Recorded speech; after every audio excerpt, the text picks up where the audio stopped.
Palakkad division വിഭജനത്തിൽ railway ജീവനക്കാർ വലിയ ആശങ്കയിൽ. വിഭജനത്തോടൊപ്പം zone മാറ്റം വന്നതോടെയാണ് ജീവനക്കാർ ദുരിതത്തിലായത്. ദക്ഷിണ സോണിന്റെ ഭാഗമായ പാലക്കാട് ഡിവിഷന്റെ ഭാഗങ്ങൾ വേർപെടുത്തി ദക്ഷിണ പശ്ചിമ സോണിന്റെ കീഴിലുള്ള മൈസൂരു ഡിവിഷനിലേക്ക് മാറ്റിയത് പ്രതിസന്ധി രൂക്ഷമാക്കി. ഡിവിഷണൽ ആസ്ഥാനത്തെ ഏറ്റവും ഉയർന്ന 10 തസ്തികകൾ ഇല്ലാതാകും. ഗസറ്റഡ് റാങ്കുള്ള ഉദ്യോഗസ്ഥർക്ക് പുതിയ സോണിലേക്ക് മാറ്റമുണ്ടാകും. Group B officers, non gazetted officers എന്നിവരുടെ കാര്യത്തിൽ തീരുമാനം പ്രതീക്ഷിച്ചിരിക്കുകയാണ് ജീവനക്കാർ. ആശങ്ക ഉണ്ടാകാതിരിക്കാൻ താൽപ്പര്യമനുസരിച്ച് സോൺ മാറ്റം തിരഞ്ഞെടുക്കാമെന്ന് വാക്കാൽ ഉറപ്പ് നൽകിയിട്ടുണ്ടെന്ന് ചില ജീവനക്കാർ പറയുന്നു.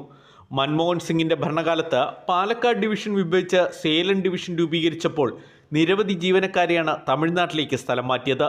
ദിനംപ്രതി 1000-ഓളം ജീവനക്കാർ ജോലി ചെയ്തിരുന്ന പാലക്കാട് ഡിവിഷണൽ ആസ്ഥാനത്ത് അതിനുശേഷം പകുതിയിൽ താഴെയായി ജീവനക്കാർ. പുതിയ വിഭജനത്തോടെ വീണ്ടും തസ്തികകൾ വെട്ടിക്കുറയ്ക്കും. ഡിവിഷണൽ വിഭജനത്തോടൊപ്പം സോൺ മാറ്റം കൂടി വരുന്നതിൽ ജീവനക്കാരുടെ സംഘടനകൾ വലിയ ആശങ്കയിലാണ്. ദക്ഷിണ സോണിന്റെ കീഴിലാണ് പാലക്കാട് ഡിവിഷൻ. പുതിയ മാറ്റത്തിന്റെ ഭാഗമായി മാംഗ്ലൂർ സ്റ്റേഷനുകൾ ജോലി ചെയ്തിരുന്നവർ മൈസൂർ ഡിവിഷനിലേക്ക് മാറി. മൈസൂർ ഡിവിഷനാകട്ടെ ദക്ഷിണ പശ്ചിമ സോണിന് കീഴിലാണ്. സോൺ മാറ്റം, സീനിയോറിറ്റി അനുസരിച്ചുള്ള സ്ഥാനക്കയറ്റം, സ്ഥലം മാറ്റം എന്നിവയെല്ലാം പ്രതികൂലമായി ബാധിക്കും.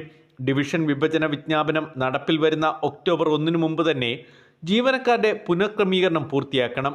ഓണം കഴിയുന്നതോടെ പാലക്കാട് ഡിവിഷൻ ആസ്ഥാനത്ത് ജോലി ചെയ്യുന്ന മലയാളി ജീവനക്കാർ കർണാടകയിലെ ഹുംബ്ലിയിലെ ദക്ഷിണ പശ്ചിമ സോൺ ആസ്ഥാനത്തേക്ക് വണ്ടി കയറേണ്ടി വരുമെന്നും ചില ജീവനക്കാർ ചൂണ്ടിക്കാട്ടുന്നു. കൈരളി ന്യൂസ്, പാലക്കാട്.